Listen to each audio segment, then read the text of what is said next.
Hey everybody, welcome to Performance on Wheels. Today is a DIY video on how to do front brakes on a 2015 Jaguar F-Type R. But this doesn't only apply to the 2015, this applies to all of the F-Types with the larger brakes, not the smaller brakes, but not the 380 millimeter. Yeah, 380 millimeter brakes. So not the carbon ceramics, not the smaller brakes, but the big, same concept. Big, not big brakes. It doesn't matter what brakes you have, it's pretty much going to be the same concept. Pretty much. Any update on being sold?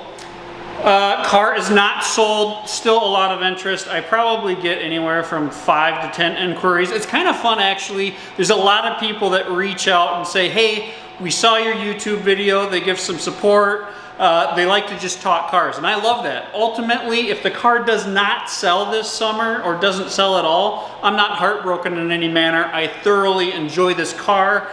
Keep the comments coming, keep the conversations coming, whether you just want to talk cars or if you're interested in the F-Type. Look forward to talking to you. This is very basic, very simple. However, I know there's one of you out there that's going to hit the subscribe button because you're going to find this useful. What I'm talking about is the jacking points, and since we have the car up in the air, it makes it really easy to identify this. So this is the back of the car. If you can see right underneath on the little black plastic piece, there is an arrow. That arrow is ultimately identifying this. So we'll zoom back so you can see exactly where I'm pointing at. This is the back of the car, and this is the only spot that's recommended to lift the car from that. Again, arrow there, points here. This is the jacking point. Let's move up front. Up front, I'm on the passenger side in America. Again, we have this fun little arrow right here. This arrow is ultimately signifying these two. They're not pinch welds, but this area here is a jacking point. From the factory, they actually use this hole for carrying the body of the car down the assembly line. The other spot that you can jack the car from is right here on the side of each catalytic converter. Zoom out quick and bada bing. On the driver's side, same concept. And we have the same area right over here behind that arrow. Step one in the brake job is lowering the car down to a height that works properly for us.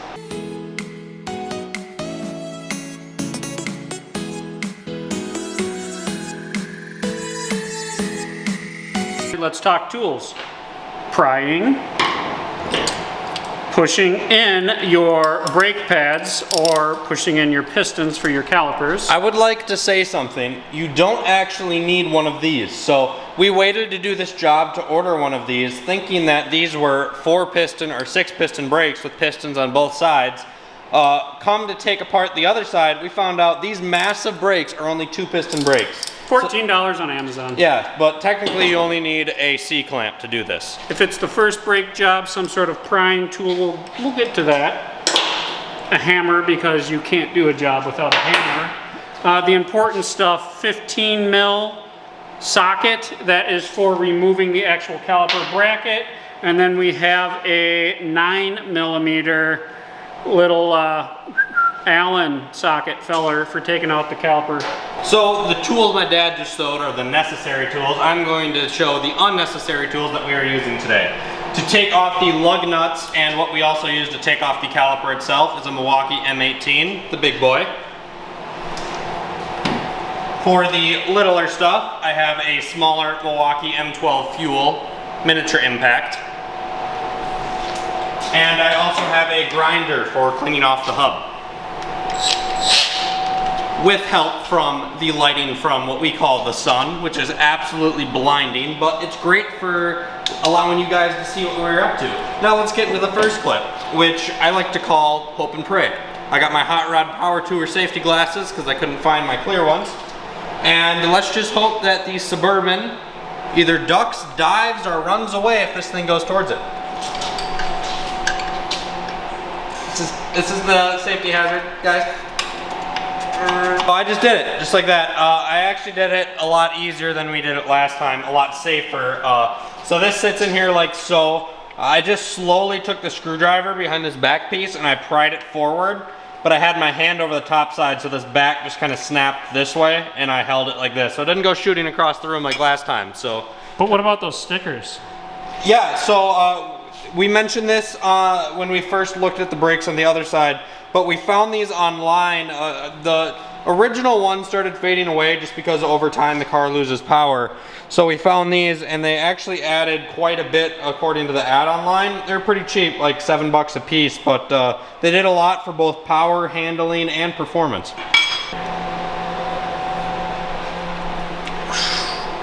This thing's like spinning a pizza around, just absolutely massive. Whee! Now let's spin this thing around. And we can see these just absurdly massive calipers. I mean, that's my hand. There's probably 3 in my hands, and it's still not wide enough. These things are huge. We're gonna start off by taking off this dust cover right back here. So there's 2 of these. There's one right here, and there's one up a little bit higher. And these are hiding the first bolt that we need to take off. 9 mil. That is where you will be needing this guy right here. You're gonna go ahead and stick this in here. Make sure that it's a very snug fit. If our parts or sizes are different than yours, obviously don't use them. This is where we use our mini impact, which you can also take out by hand.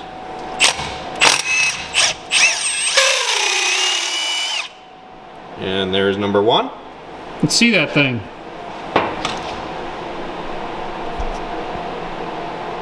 Nice. Yeah, she's pretty good looking. On to number 2.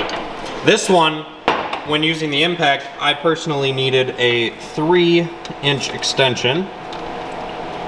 And this one is located right here. Let's go ahead and slide that in there. Make sure it's nice and snug again. I got my 3-inch extension, put that on the impact. I used it upside down. Just kind of lock in there.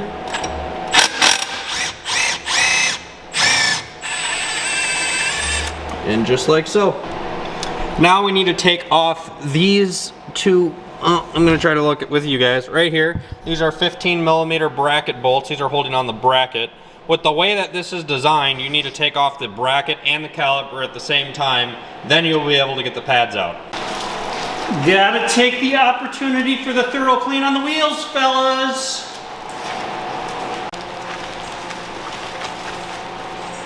Let me correct my last statement. You don't need to take off both of them at the same time, but since these are painted, what you would usually have to do is take a hammer and start banging on the caliper to pry it off of here. Where to save the paint and just make everything look nice, the easier way to do it is just to take everything off at once. Are these Brembos? No, these are not Brembos. That is why they don't have pistons on both sides. I think they're Bosch. For the one thing that Todd didn't mention that we used was wood. Custom. Yeah, so this is how we held up this massive caliber. We're just getting prepared because we're about to take out those 15mm, and this is a pretty heavy unit altogether. Normal people would probably use like a caliper hanger, which we don't happen to have that can hold something that is this heavy, therefore wood. We just got the first 15 out. This is the lower one. Now I'm going to the top 15, where for this one I needed the 3-inch extension again. The impact may be a little bit stuck right now, but what matters is technically this is off, but the impact is stuck. There we go. Okay, now that we got those two 15s out, this guy comes off. That wasn't supposed to fall. If something falls like that on yours and it's not a socket, be worried.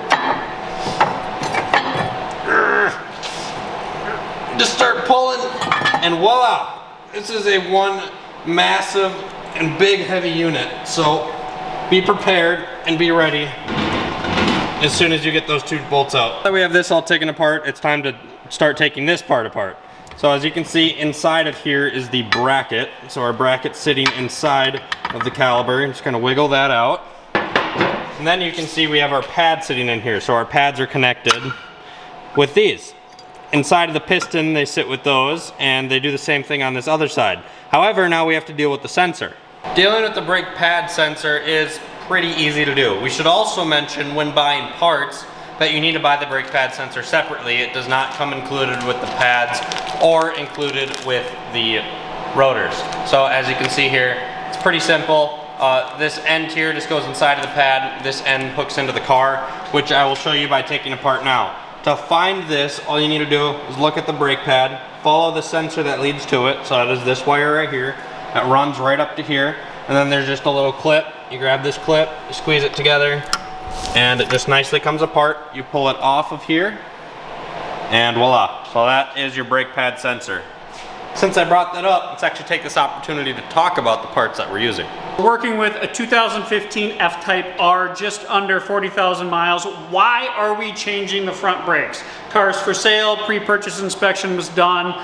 They claimed the front brakes were low enough, the pad wear was low enough that they needed to be replaced. That's the only reason we're doing this.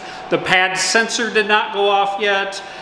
There was no vibration, no issues associated with that. So after doing one side, I'm a little disgruntled about the place that did the pre-purchase inspection because I don't think I had to do these brakes quite yet.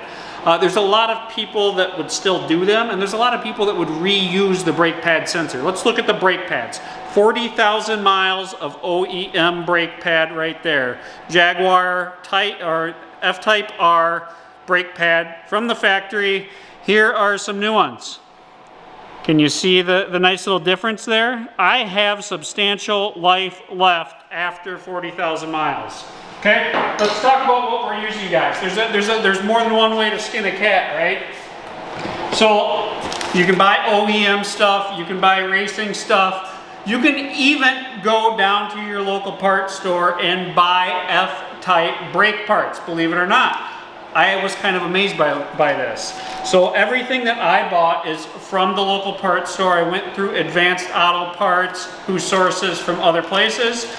Brake pad sensor, guys. Again, you only need one for a brake pad. I'm not going to tell you what I paid because it'll hurt your feelings. 70 bucks right here for a brake pad sensor. The rotors. What you will pay is $130 a piece. And the brake pads, 150 bucks for the two front ones. Now again, these are part store prices. If you're in the business, you can get a substantial discount on that. If you go to the dealer and just say, I need my front brake pads done, it's gonna run you anywhere from $1,000 to $1,300 to have just your fronts done. That's parts and labor.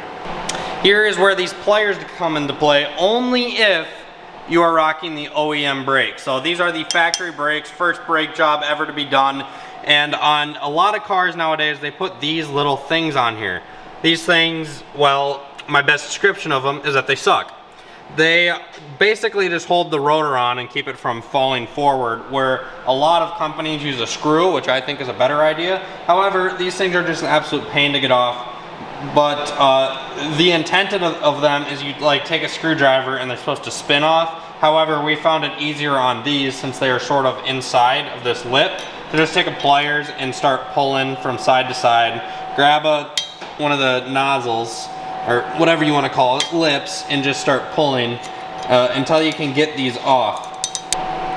Just like that. With enough prying and pulling, you're going to be able to get that out. Just because you took these little guys off doesn't mean that it's going to be easy now. That still means that you are going to need to beat probably the living crap out of this.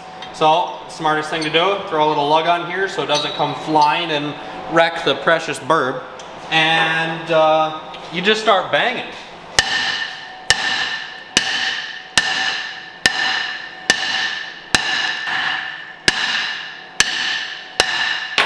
Bang and shake, ladies and gentlemen.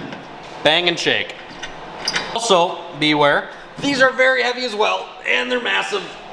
Remember that place called Burritos the size of your head? This is like brakes, but the size of your body.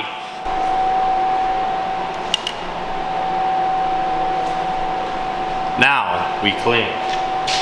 So I'm going to grab my grinder, and I'm going to get some of this rust and corrosion off of the hub by grinding that nicely, while my father takes some very soapy water and runs it along the caliper as well as the caliper bracket to make it look nice and clean. Because the purpose for this is so that the rotor sits nice and flush against that, and the purpose for this is just so it looks awesome.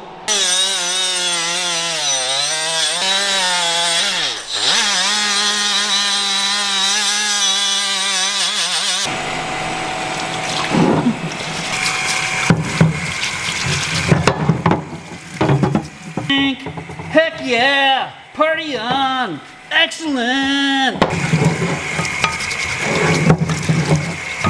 Yeah!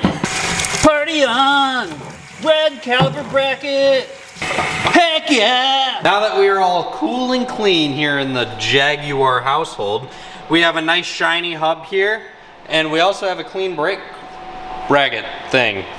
Fun fact about this, when you clean it, it says what size brake pads you have.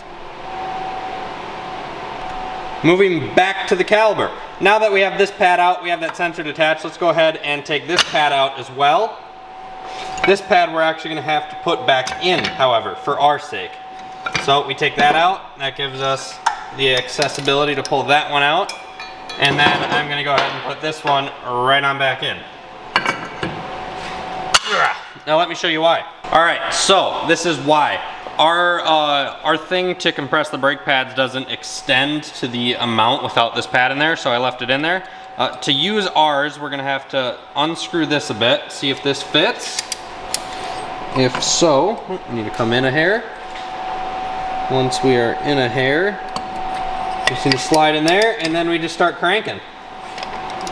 We just get this nice and tight and compress those pistons is our goal. So these are the pistons right here. These are 2 piston brakes. We want those to be as flush as they can be. That way putting on the new brake pads goes nice and smooth. Mop, mop, mop, all day long. Mop, mop, mop.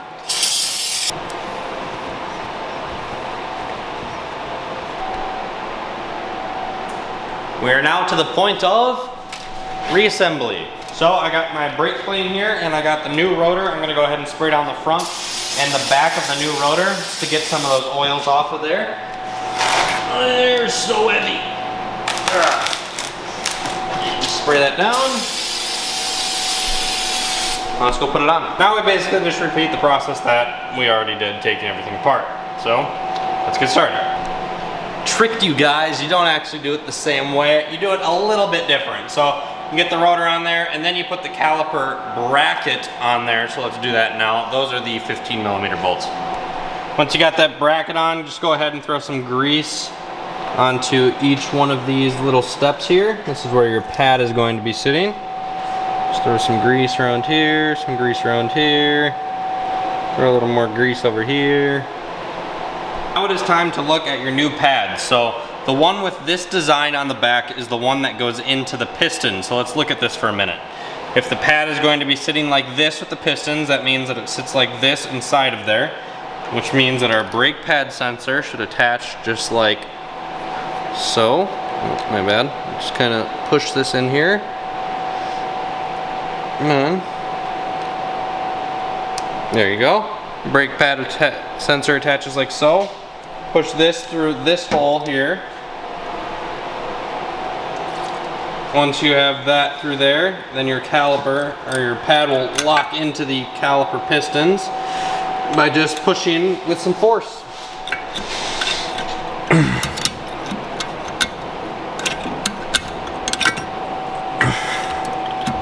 Grunt, it helps.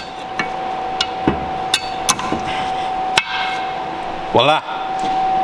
Now you do the same with this one.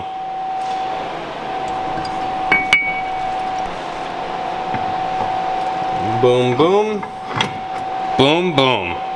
Now you just take that sensor and wire it right back to where it was previously. So you want to bring it right over here, plug it back into where it was, just like that, and then allow the wire to sit inside of the slots it was previously. Now you want to go ahead and throw these guys back in there, and that is almost it. Then we just have the R logo to put on, pump up the brakes, and breaking the brakes in left. Alright, so I got that all back together. Now it's time to put this little thing back in. You get these 2 tabs in right here in the middle, and then you just grab these edges and either try to pull or pry with a screwdriver. We found it easier to do with 2 people, so we're gonna turn off the camera. And once you're complete, this is how it should look. Thank you guys so much for tuning in to today's video.